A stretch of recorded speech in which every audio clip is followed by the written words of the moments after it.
From Kenora to Kingston, from Windsor to Wawa, Ontario's COVID-19 shutdown has encompassed the entire province. But as the weeks drag on, and with three-quarters of new infections concentrated in the Greater Toronto Area, many are wondering about the opportunities and consequences of reopening Ontario region by region. Let's discuss that with two of Ontario's mid-sized city mayors. In London, Ontario, population 400,000, there's Mayor Ed Holder. In Kingston, Ontario, population 137,000, there's Mayor Brian Patterson. And from Public Health, in Sudbury, Ontario, Dr. Penny Sutcliffe, Medical Officer of Health and Chief Executive Officer at Public Health Sudbury and Districts. And it's great to have you three on our program tonight. Mayor Patterson, let me get you in here first, because if I understand your position well, you've been kind of leading the charge to get the province to take a more regionalized approach as opposed to one-size-fits-all for reopening. Why do you think that's the better way to go? Well, interestingly enough, the conversation for us around a regional approach really began back in late April. And it was actually wasn't our businesses or other organizations in the city that were coming and asking for this. It actually was our chief medical officer in the Kingston area. And he was on the front line of the SARS epidemic a number of years ago. And he was the one that raised with me. He said, you know what, we've got a long road ahead of us. It's not just going to be months, it's probably going to be years. And I really think that a regional approach is the best way for us to be able to cope with living with this virus over the next couple of years. So that was really where the conversation started locally here. And so we had discussions as our council and began as a community as well, and started to talk about, well, there could be some advantages just because the virus is hitting different parts of the province in very different ways and at different times.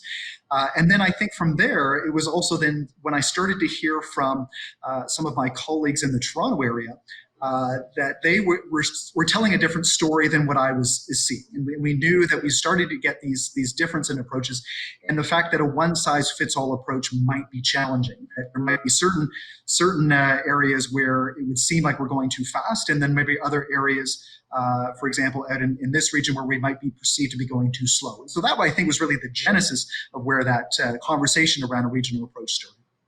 And a quick follow-up here. Do you not worry about what too quick a reopening might do to the capabilities and resources in your local hospital? Well, I think that certainly that was one of the points that our chief medical officer, Dr. Moore, pointed out. And of course, this was again back in early May, where the hospital had basically been shut down for everything other than COVID. And it was interesting because he again was pushing the regional approach and not necessarily saying this is the best thing for our economy. He was saying this is the best thing for the public health and safety of our community. And he did, as a medical doctor, he said, I'm concerned that right now our hospital system in Kingston is completely shut down for COVID, and there are no COVID cases. And so there could be a better use of resources being able to open up those hospitals for other surgeries and other operations as well. So again, I think from my point of view, when our chief medical officer of health is such a strong proponent, I'd made the commitment early on in this pandemic that I was going to listen to what the experts were saying. And if this is what he was telling me, then I felt it was important to be able to throw that out for a conversation across the province as well. Okay. Mayor Holder, where are you coming from on this? Well, certainly west of Kingston, that's for sure, but more specifically in terms of what the issues are. But let me put it in this perspective. This virus doesn't understand geography. This virus doesn't stop at the 401 at certain points. The challenge is that, firstly, like Brian and like mayors across this province and country, we've asked, certainly in London, we've asked Londoners to stand up, to really deal with this issue mindfully, carefully, and they've been great. They're weary. We understand that economically, like so many communities, we're struggling. But you know what? People have stood tall through this, and you know what would be worse? What would be worse would be for all of this sacrifice that Londoners have made, that as a result of opening up on a regional basis, somehow there becomes a surge. And I think that would break the hearts and backs and bank books of individuals and businesses in our community and places across this province. We're so close. I think that that doing this as the provincial numbers go down, and they've stayed kind of steady in the upward end. London's numbers have been great at Middlesex County at an individual end. But when you look at those provincial numbers, they're in the 400s again, and that doesn't mean we're beating it. And you mentioned earlier GTA, and we have so many communities that are within an hour and a bit of London. We become a mecca. But not only that, I think it becomes a big issue for how we would be able to deal with the challenges of COVID again. Well, let me ask you that follow-up then, because you correctly point out that if you live in the west end of the Greater Toronto Area, you might be an hour and a half. It's amazing. The highways are pretty empty nowadays. I went to Hamilton the other day in 35 minutes, which shocked the heck out of me. But so London's not that far away, is what I'm trying to say. And I wonder if London reopens before much of Toronto does that? I wonder if that's a good news story for you. People might go there for shopping trips. People might go there to get their hair cut. Is that a good news or bad news story for London? Well, I'm the first to need a haircut, but I would tell you I'm prepared to be patient and wait just a little bit longer. I would say that my concern is that some people won't be patient and they'll want to stretch their legs. Look, we just had a Black Lives Matter protest in London on the weekend, and we had 10,000 plus people attend our Victoria Park. That's huge. And obviously, we're particularly concerned about physical distancing. We're concerned about issues relating to health and safety. And I think that's the point, that the health and safety of Londoners is paramount in my mind. The thing that keeps me up at night is thinking that if we relax our guard too quickly, that all the sacrifice Londoners have made and others have made becomes a moot point if we get that resurgence.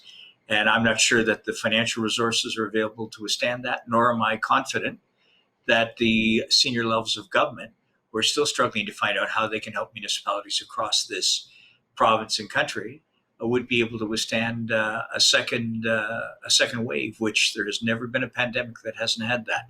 But if we can lessen the impacts, we've done our job. Penny, I'm interested in the advice that you are giving to Mayor Biggar and the rest of City Council in Sudbury in terms of how quickly or slowly you think your part of the province ought to be reopened. Well, Steve, thanks for the question. In our area, so Sudbury and District, and really throughout the north, we have been relatively untouched by COVID. So that's relative because we've been at our threshold and been incredibly busy also. But we've had in our area 64 confirmed cases, which kept us very busy, absolutely. However, I was on a teleconference with colleagues not long ago, and one of my colleagues in the GTA area was talking about having 80 cases in one day. So significant differences. And so my advice to Mayor Biggar and our other mayors in the area and our northern colleagues is really been about following the evidence and the science, being really clear on what the provincial policies are, communicating that as clearly as we can. I think that COVID is not the only public health concern that we have. Significant concern obviously right now, but also our response to COVID, we know can also have some concerns, be that in mental health, financial pressures and tensions, domestic violence, we've seen that, so that we have to balance our measures against COVID with understanding what other impacts they might have, and also understanding that this is such a diverse province. Every corner of this province is so different. We've experienced this outbreak very differently, and it may well be that our measures as we're coming out of COVID, that we all play by the same rules, but perhaps those play out differently in different parts of the province, given what our experience is and the weighing of the relative risks and benefits. So do I infer from those comments that because you've had relatively few cases of COVID-19 in your neck of the woods, you'd be for gung-ho reopening sooner than later? I don't know that I'd say gung-ho, Steve. I think that we have to do this in a very measured way. This needs to be coordinated. If it is, whether it's regional or whether it's the whole province, communication is key.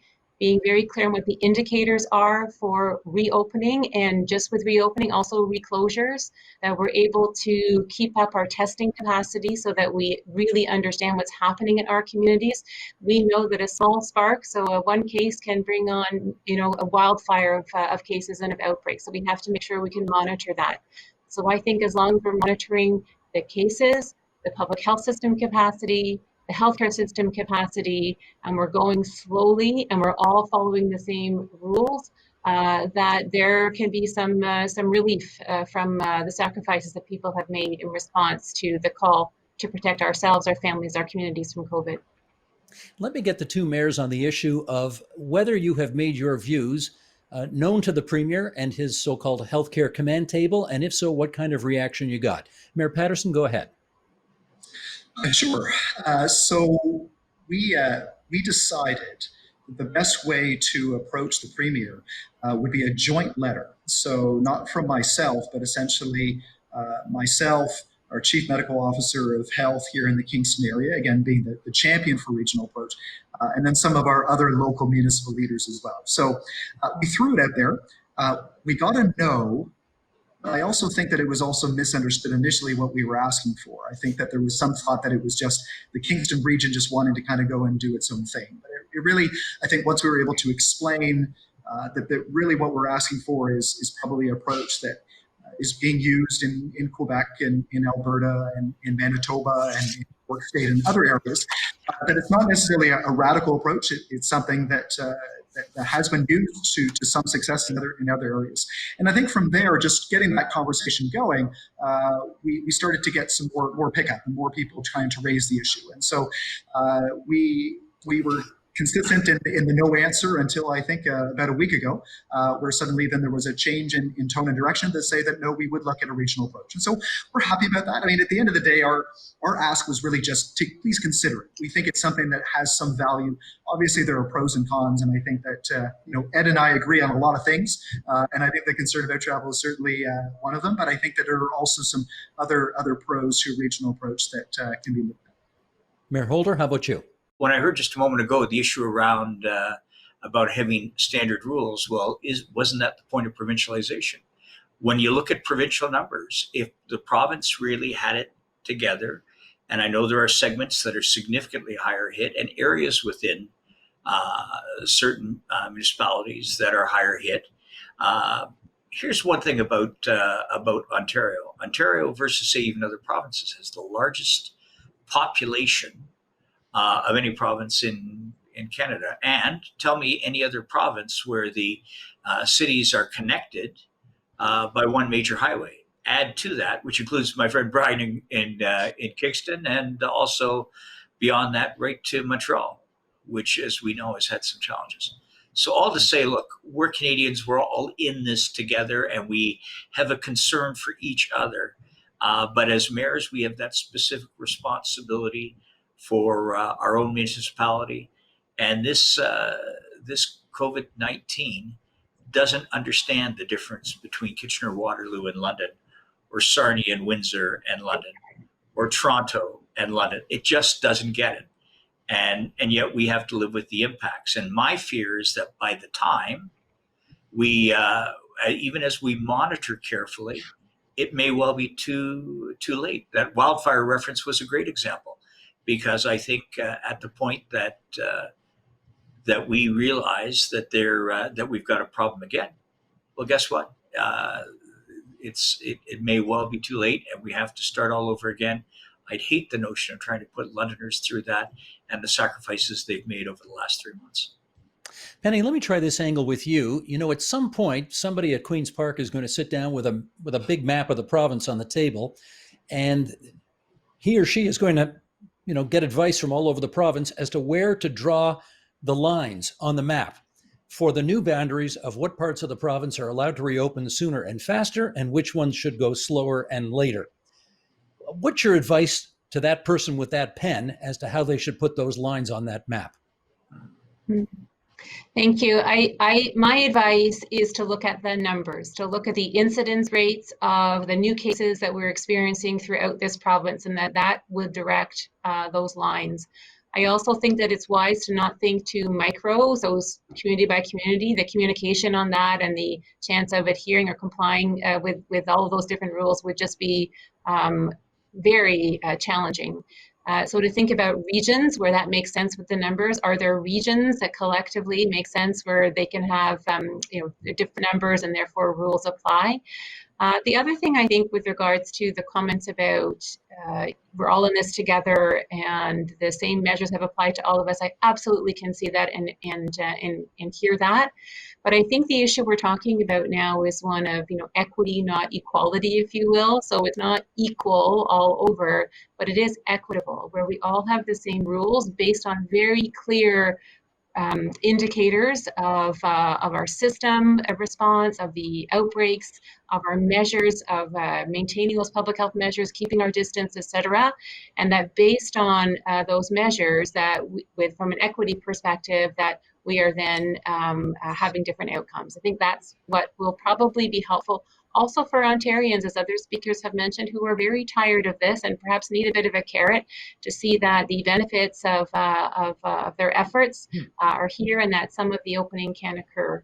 So my advice would be look at the numbers and understand what that tells us, but also be ready to be nimble to go backwards if need be. Gotcha.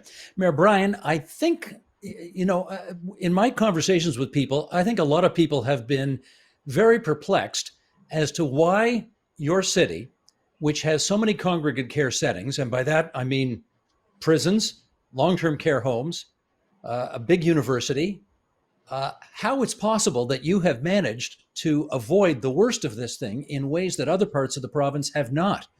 How have you done it? Well, it's a great question, Steve, and I would give credit on a couple of different fronts.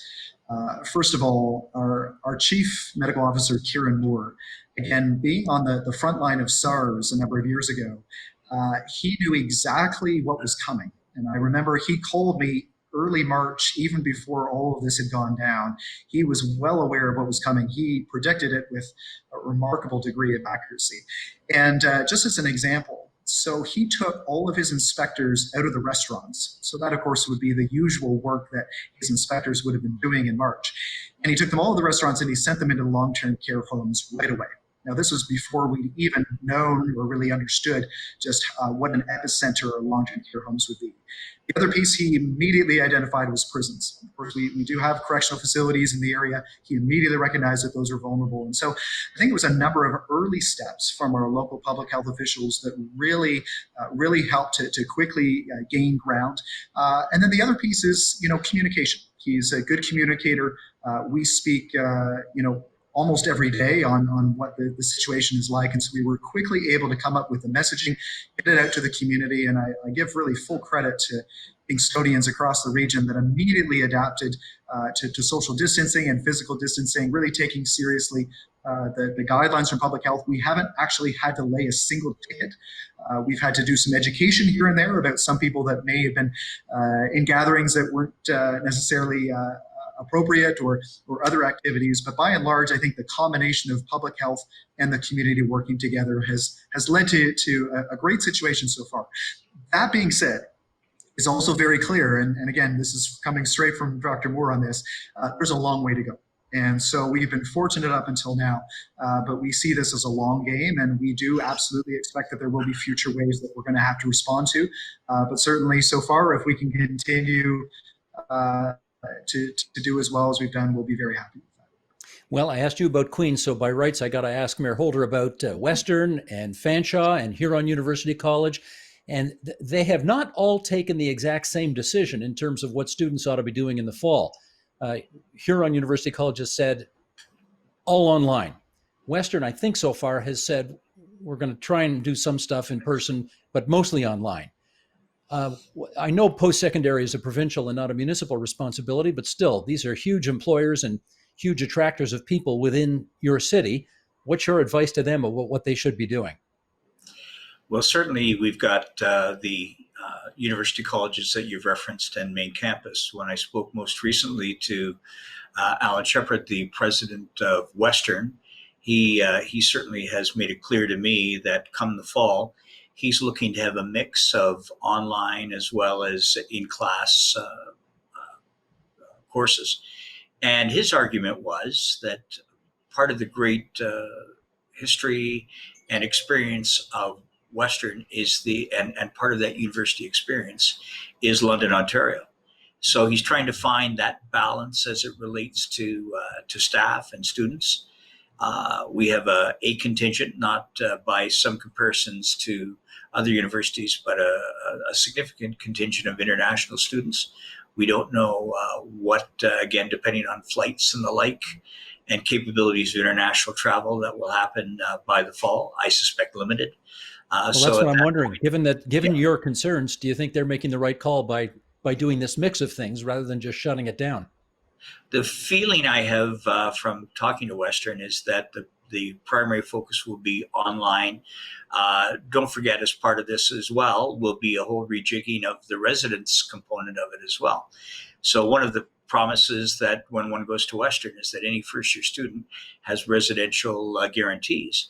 But now we're looking at how to do that even differently as well by virtue of how you keep people physically distanced and safe. Do you think that the province also needs to put in place travel restrictions that would prevent people from coming from the south to the north, potentially bringing COVID with them? And at the same time, how would you enforce those travel restrictions if you thought they were necessary? Mhm. So of course, there's been discussion about that even before now about, although the boundaries of it, is it French River, is it Barrie, where would we draw the line? Mm-hmm. I think that overall, Steve, Ontarians are smart and they're cautious and they want to look after their families themselves, their communities. And so I think that messaging around limiting travel, about when you do travel, think carefully about how you can do that in a way that protects the fundamentals, keeps distance, minimize interactions, you wear a mask, you stay home if you're ill, that all of those things are so critically important so that we're minimizing travel. I think that your point about enforcement is a good one. I don't know how that would be enforced. And I think that at the end of the day, it wouldn't be necessary. I do think that people generally will follow the rules. The other thing that I think is critically important, regardless of, I sort of feel like we might be, we're thinking about changing the speed limits a bit across the province. And as we know, with speed limits, there still are fundamental ironclad rules that we have to follow. So we need to wear our seat belts and we need to make sure we have safe cars and licenses and all that kind of thing. So just like with this, even if we change the speed limits around our response to COVID, we have to make sure that we still maintain distance, that we wear masks, non-medical when we can't keep distance, that we stay home if we're ill, that we wash our hands, all those boring things that we've heard about so often that are so critically fundamental, regardless of where you are in the province and regardless of the provincial decision about how to proceed with stage 2.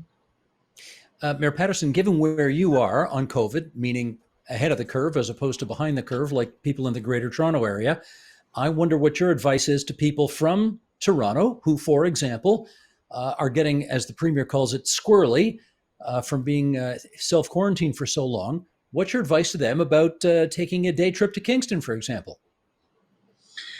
Well, I think that's a great question, and to Penny's point about the need for some guidance on travel. I think that that's needed regardless of whether we use a regional approach to reopening or not. Certainly, with provincial parks opening, the number of people that have seasonal properties certainly up in this part of the province. I think that discussion and guidance needs to be front and center. And certainly, I can share what our messaging is. Certainly in Kingston, we're encouraging people to stay local. We're encouraging people to stay within the region. But are you discouraging people from Toronto to come there? Well, I would say whatever the public health advice is, that's what I would champion. So I know that there have been examples of regional approaches. For example, in Alberta, where there has been an ask, public health is that if you're in one region, not to travel to the other region for a period of time. And so I think that that's something that you could look at. I think it's something that has been tried in other jurisdictions. Again, I think that that's where we want to be careful. But I think to Penny's point, I think we also have to be realistic about what we can control and not control. And I think that, how do you enforce something like that? So you have the guidelines in place, but I think to Penny's point, we are absolutely encouraging all of those physical and social distancing pieces for a reason.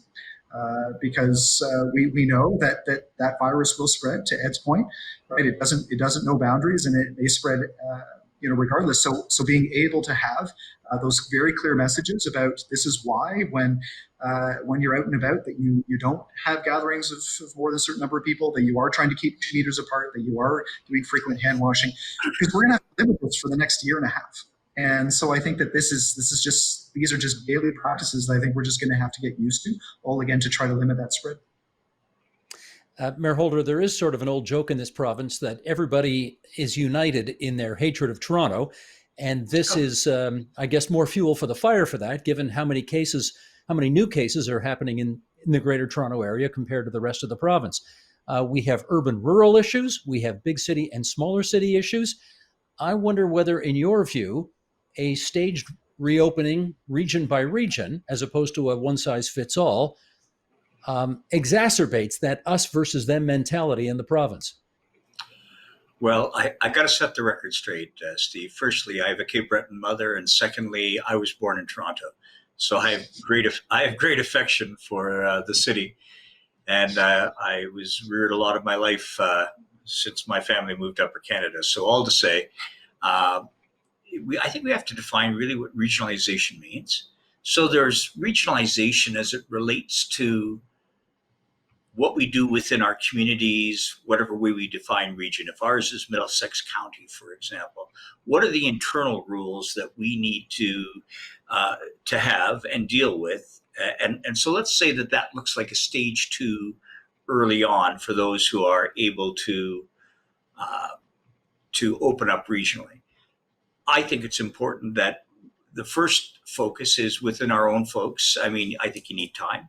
How do you bring us and individuals who've been effectively locked down in so many ways? How do we get people and this economy rejigged and restarted? How do you, as well, get the staffing organized for that? How do you communicate to that? That's just within the internal region. Beyond that,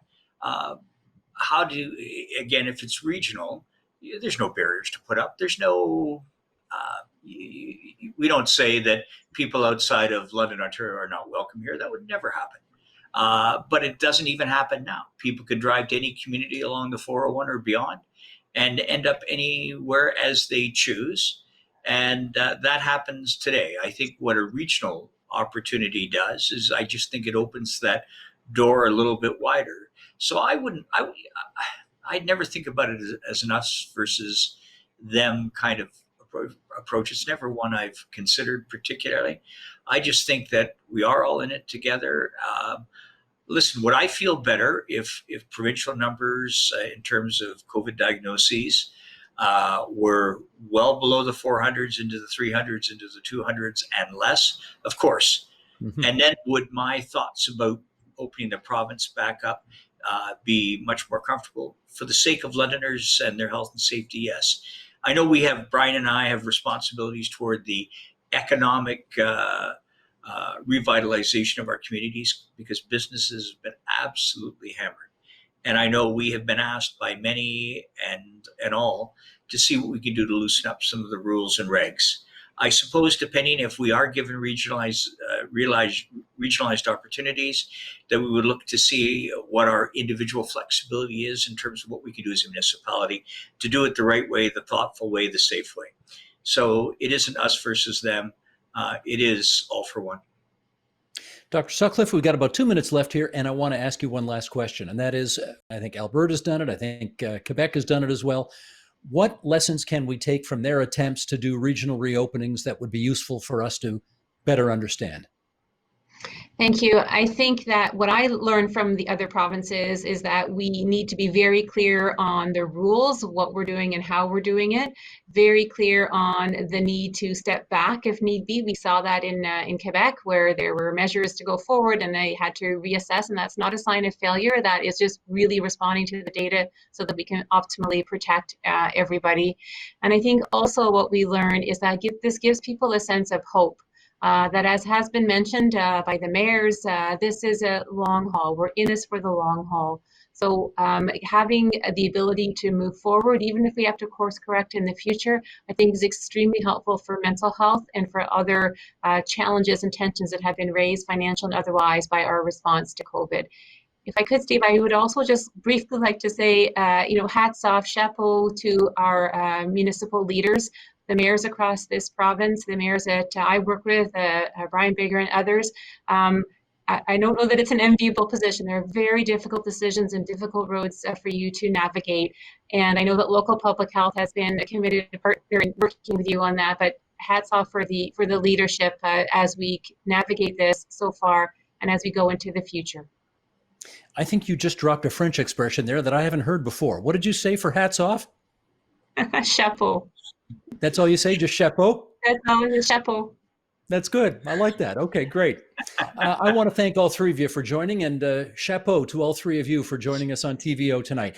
Ed Holder, the Mayor of London, Brian Patterson, the Mayor of Kingston, Dr. Penny Sutcliffe, Medical Officer of Health and Chief Executive Officer of Public Health in Sudbury and districts beyond. Take good care, everybody, and thanks again. Thank you. The Agenda with Steve Paikin is brought to you by the Chartered Professional Accountants of Ontario. CPA Ontario is a regulator, an educator, a thought leader, and an advocate. We protect the public. We advance our profession. We guide our CPAs. We are CPA Ontario. And by viewers like you. Thank you.